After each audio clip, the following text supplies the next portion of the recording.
Welcome back to the Sad Dad Games podcast. You're listening to another episode of Eric's Indie Corner, where every week I pick an indie game that I love and want to share with all of you. The game that we're talking about this week is SteamWorld Dig. It's an oldie but a goodie. We are your hosts. My name's Eric. I'm Shan. And that's Tucker. Yeah. We started the episode right as Tucker was about to sneeze. It's that can't get the sneeze out. I'm Tucker. All right, and that's actually the whole episode. We just wanted to give Tucker a hard time for needing to sneeze. No, but that's not the end of the episode. So we're talking today about SteamWorld Dig. This is a super cool game. I really enjoy this one. It's a 2D mining platformer with some Metroidvania elements. It's developed by Imagine Forms, which is a studio based in Sweden. It originally came out on August 7, 2013, which is why I called it an oldie but a goodie. Anytime before like 2015 for indie games, I feel like is, it's oldish. So well, it was before it became mainstream, and you know why? It's because, was it 2016 that the Nintendo Switch came out and became an explosion of indie games in the mainstream? Yeah, 2017, but yes, that's the Switch played a huge part of like indie games. Yeah, Switch and then Steam Deck are like a big reason why indie games are a lot bigger now than they used to be. So anytime before that, it was legitimately kind of a niche. Yeah. That while simultaneously AAA games became more sparse and less creative due to budgetary constraints, and so indie games kind of filled in that void of like small scale experimental while also being experimental. Accessible. So it was a perfect confluence of variables for the indie scene. Yeah, it's been a big explosion since then. So SteamWorld Dig kind of came out a little bit before all of that. So it's fun to discover those older games and get to experience them anyways. So this Imagine Forum has been making games, particularly within their SteamWorld franchise, for quite a while. They've started, so other notable games from the studio is they've made SteamWorld Tower Defense, SteamWorld Dig 2, SteamWorld Heist 1, SteamWorld Heist 2, SteamWorld Quest, SteamWorld Build, and then a 3D platformer called The Gunk, which is not a SteamWorld game. You play as a human person. But yeah, so these guys, they really love their SteamWorld world that they've made and have made a bajillion games. And I've played a few of them. Some of them are really fun.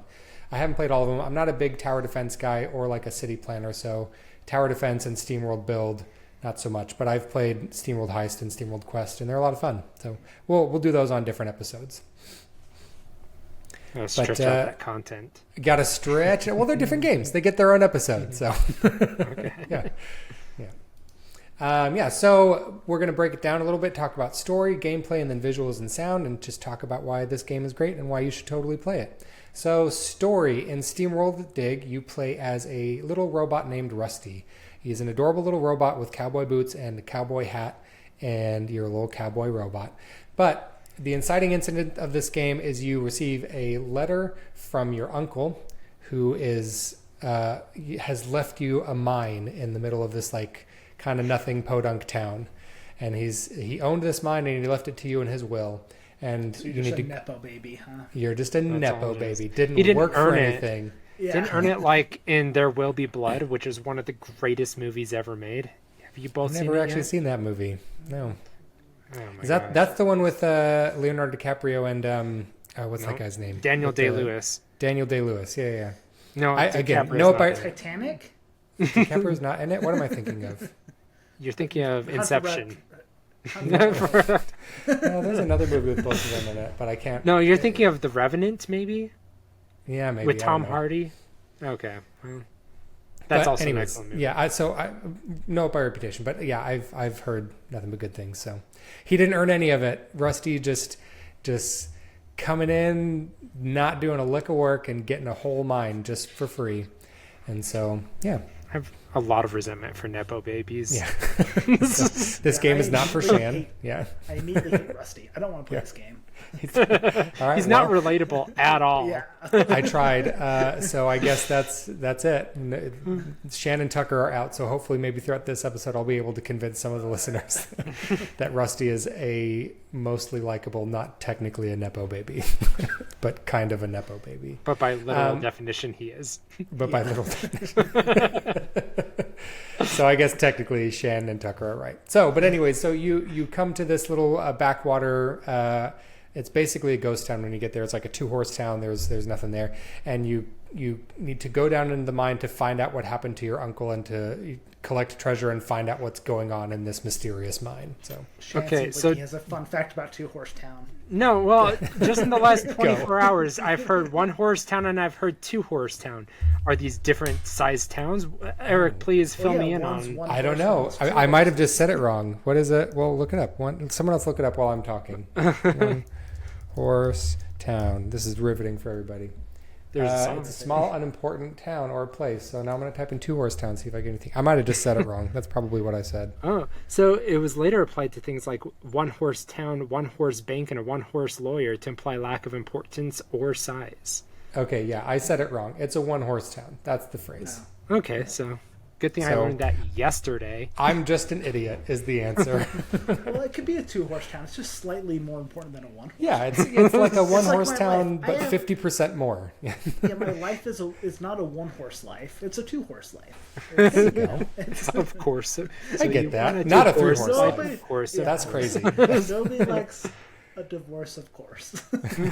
Nobody likes a divorce, of course.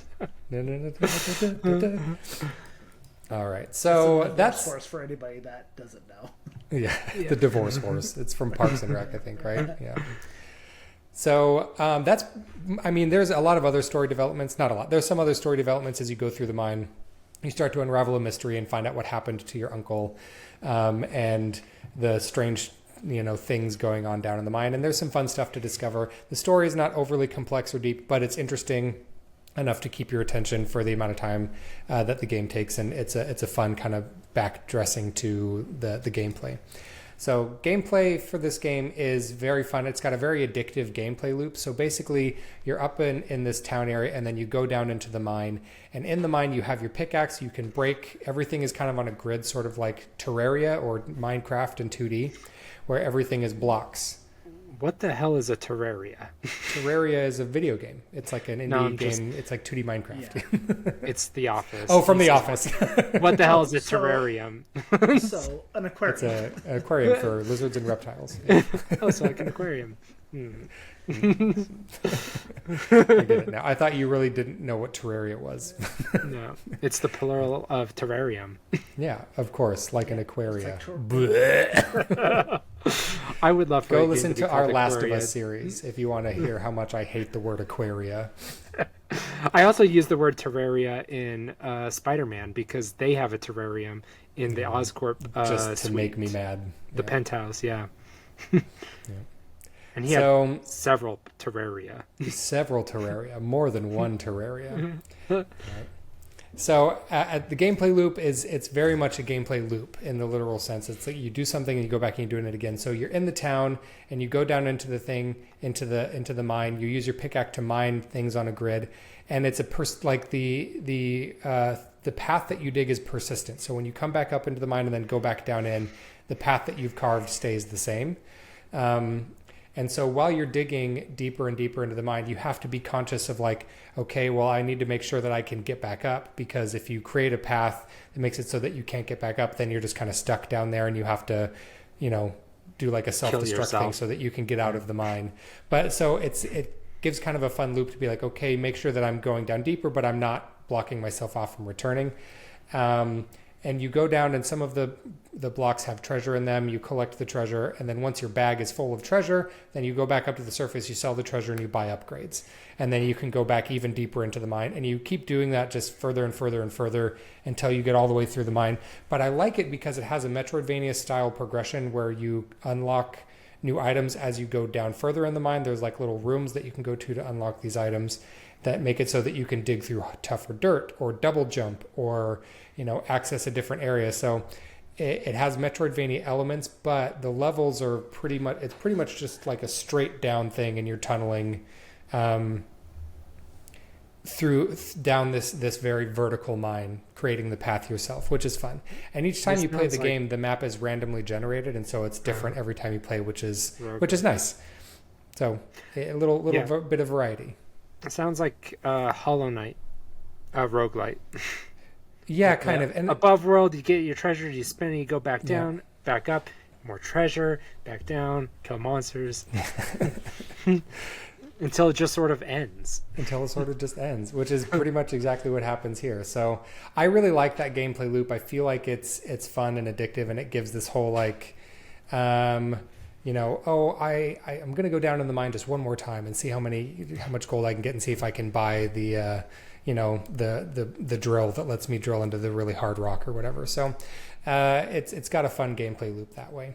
And you also have like your water supply, which is your energy because you're a steam robot, and then your lantern, which is like your field of vision. The longer that you're in the mine, the more your field of vision narrows, and it makes it hard for you to see like the treasure that's near you and the enemies that are near you and things like that. And so you've got multiple factors kind of driving you back up towards the surface. Once your pouch is full of treasure, you can't collect any more treasure. Once your light runs out of oil, you can't really see very well. And so you need to go back to the surface to replenish your oil and to, unsell your treasure so that you can buy more things. So it's got this good like back and forth of going up to the town, buying stuff, going back down, up, finding treasure. So I really like it. It's a fun gameplay loop. It's simple, but it's well done and it's enjoyable. So, yeah. Visuals and sound are really nice for this game as well. It's got a hand illustrated kind of rustic cowboy look. Everything uses really sharp edges, really thick black outlines. There are a lot of like really straight lines, but inorganic shapes, if that makes sense. So there's not a lot of curved lines. So it gives everything this kind of harsh, jagged, illustrative kind of look, which I feel like serves the art style really well. It looks really nice. And everything has like a decided cowboy theme. It's very much like a Western style thing. You're in this little dirt town, tumbleweeds blowing through.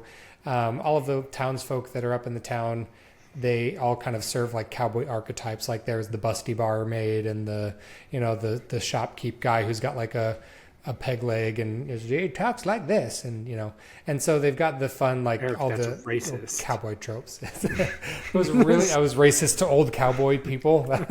Is that what it was? Exactly. That's right. Yeah, don't do character voices. And it's also steampunk, and don't do the voice. It also, so it's kind of reminding me of Westworld in that sense. It's a Western meets robots thing, which Westworld season 1, the rest sucks. Although Aaron Paul's in the later seasons, maybe I should watch it. I just finished Breaking Bad last night. Yeah, I just remembered that. Not remembered. I just apparently there's a new game out called Dispatch with Aaron Paul in it, and I've seen a couple of things. It looks kind of amazing, but I haven't picked it up. Maybe we should, maybe we should get to it. That would be a fun one to play together, maybe. But we'll talk about that another time. But yeah, so art style is really nice. It uses a combination of frame by frame animation and rigged animation. So it does a little bit of both, and I feel like it works pretty well for this style of game. Rigged animation is like where each of like skeleton. You have like points that are attached to a skeleton, and you animate that way. And then frame by frame is you draw the whole frame, and then you draw it slightly different so that it. And I feel like frame by frame tends to look more fluid and more pleasing for me personally, but rigged animation is a lot faster. So I love rigged animation for characters. It depends. It can be used really well sometimes. It's one of my favorite. Because they just look all, I don't know, this. Like marionettes? They're like, they're like marionettes. It gives it kind of a puppeteered sort of a look. Yeah. I think that this game does a pretty good job of doing a little bit of both, where, like when the character turns their head or something, there's some tween animation so that it's not just like snapping back and forth. But a lot of the main motions, like the running and the hitting with your pickaxe, are based on a skeleton. So it combines the methods to make something that ultimately I feel like gets the job done and looks pretty nice. So, yeah. All right. And I should have practiced again before recording. We've got the composers who's ready for me to butcher the names. Here come the names. All right. So music composed by Jonas Kihlberg and H.M. Hammerin. I could hear the umlaut. Yeah, I think I did okay. I maybe not great, but those are their names. And the music's great. It's got a nice Western feel to it. It's very rustic. The music is mostly in the background. It's not super prevalent or noticeable because most of the time you're just kind of digging and focused on other things. But again, I feel like the music gets the job done. It does what it's supposed to do. It highlights the kind of dark, dank cavern that you're in the whole time without getting in the way and feeling overly intrusive. So how many? About 1 million. There is genuinely one of those in like the theme song. There's like a kind of the cowboy spaghetti western thing, the spaghetti western thing. Yeah. So that's always very fun. But so a very Western feel, acoustic guitars, harmonicas with some whistling in the theme song, which is nice. And the sound effects are all very nice and suitable. Audio is very nice that way. Good crunch when you're hitting nice, objects. Eric? It's nice. Everything's nice. Yeah, I'm saying nice a lot. Everything's nice, you guys. It's all nice. Like it's a nice game. It's like Angela doing her ad-libs with Andy. Yeah. A nice man. Yeah. And not eating cat food. What about a cat eating man food? Crazy. I need to think of some new descriptors. I'm not feeling very verbose today. I'm just feeling nice. It's a nice game, and it does nice things, and it's just nice to play it. You should play it because it's nice. But when I bloviate with my big words, you just want to... Yeah, you sound like an idiot. You sound like Sounds super pretentious. At least I don't sound pretentious. You know what I do sound like? I sound nice. Yeah. You're a nice boy. I am a nice boy. Thank you, Shan. I appreciate that. What's another way to say that I'm a nice boy in too many words? Give us the most bloviated way to say that Eric is a nice boy. Put me on the spot. Oh, maybe this word. Let me look it up real quick. All right, in the meantime, I'm going to sit here and make nice faces. No, not that one. I don't have a word for you. I can't come up with them on the spot like that. Yeah, I put them on the spot. All right, genial, convivial. There you go. Ooh, convivial. There we go. I like that one.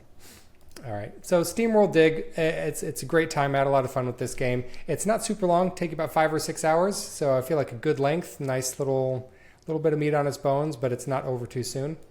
It was originally available on the PS or the 3DS, the PS Vita, and then it later released on Windows, Wii U, Nintendo Switch, PS4, Xbox One, and are you ready for this? Google Stadia. Anyone remember what Google Stadia is? Yeah. Do we remember Google Stadia? Very failed cloud. Yeah. They tried to crashed and burned so hard. They tried to buy me by sending me a free controller when they were trying to get rid of their inventory because it was crashing so bad. And they're like, well, maybe if they have a free controller, they'll play it. And I just took the controller because it's a free Bluetooth controller, and I still never used it. Yeah. Yeah, Google Stadia, for those of you who don't know, was dedicated cloud streaming. So it wasn't based on your device. You didn't have to download anything. It was just like... Google did all of the computing stuff on their end, and they streamed it to whatever device you were using. So it seems kind of nice, right? But also it's like full price games. You don't own anything, and it's all just like worse living quality on a Google server somewhere. And the quality is worse, and you have to stream it. So there's a lot of lag, and it's just like, it's something that Google tried, and it crashed and burned so fast, so hard. It was very unsuccessful. And then Amazon decided to do it. Yeah. Kind of a cool concept, but it's like, oh, let me pay $50 for something I don't own. It's like, oh, I have Netflix, let me pay for that movie I'm going to watch on Netflix. Yeah, if it had been a subscription service, I guess kind of like what Xbox Game Pass does, which is not a great example because that's too much money also. But I think it might have been better, but to just be pay the same price that you would to own this game. I don't know. It was not a good idea, and it wasn't executed well, and so it failed. But if you had a Google Stadia account, you could have played SteamWorld Dig in the Google Stadia heyday. So have any of you played a cloud-based game? Because I've never owned a game that was cloud-based. I know the Portal now is going to support cloud streaming, and I just don't even know what. I think a couple of Resident Evil games were cloud-based on the Switch. Yeah, I'm trying to think if I've played a cloud. I haven't played a cloud-based game, but I have streamed games like I've played my PS5 and like streamed it to a portable device, which is not the same thing, but that's the closest I've gotten to playing a cloud game. So Okay. remote play. So yeah, I don't think so. Well, and that's the thing is I saw like all of the Resident Evil games on Switch that were cloud games, and I was like, hard pass. Not paying $40, $50, $60 to just play a streamed version of this game. Which now that we have the Switch 2, I'm pretty sure they're just going to port them all over to the Switch 2 anyways, because they're doing 7, 8, and then 9 when it comes out, which I have already pre-ordered for Switch 2. Super excited. But I really would love to see them do the Resident Evil like 2, 3, and 4 remakes and put those on Switch 2 as well, because I would buy all of them. And I already own all of them. I'd buy them all again. And they absolutely will. That's the fantastic thing about Capcom and the Resident Evil team is like every year you just randomly get a game that has been updated for no reason. They just do it. It's a good time to be a Resident Evil fan. They're just always doing something new and cool. It always has been, but particularly now. They're getting a lot of love from Capcom. I don't know. I feel like towards the end of 5 and Resident Evil 6, that probably was a hard time to be a Resident Evil fan. Yeah, but then you could just play Resident Evil 4 1,000 times. So it doesn't matter. You can always go back to Resident Evil 4. Yeah. All right. Yeah, you can buy it 16 different times now. Yeah, and I'm going to buy it again. Did we ever count how many versions of Resident Evil 4 there are? It's one of the most ported many games in human history. It's like that, Skyrim, and It's GTA 5. Yeah, it's near 20 ports. Yeah. I think it's Ridiculous. 15 to 20, somewhere in that range. It's because it's one of the best games ever made, and you should be able to play it on anything you want to play it on. Yeah. And in Switch's case, if they do the remake, if they port the remake to the Switch 2, then you'll be able to play the original and the remake on the same system, which is awesome. I guess you can already do that on like the Xbox and PS5, but It's 12 different ports. still a lot. It's a lot. It's a lot. That's 12 different ways to play it.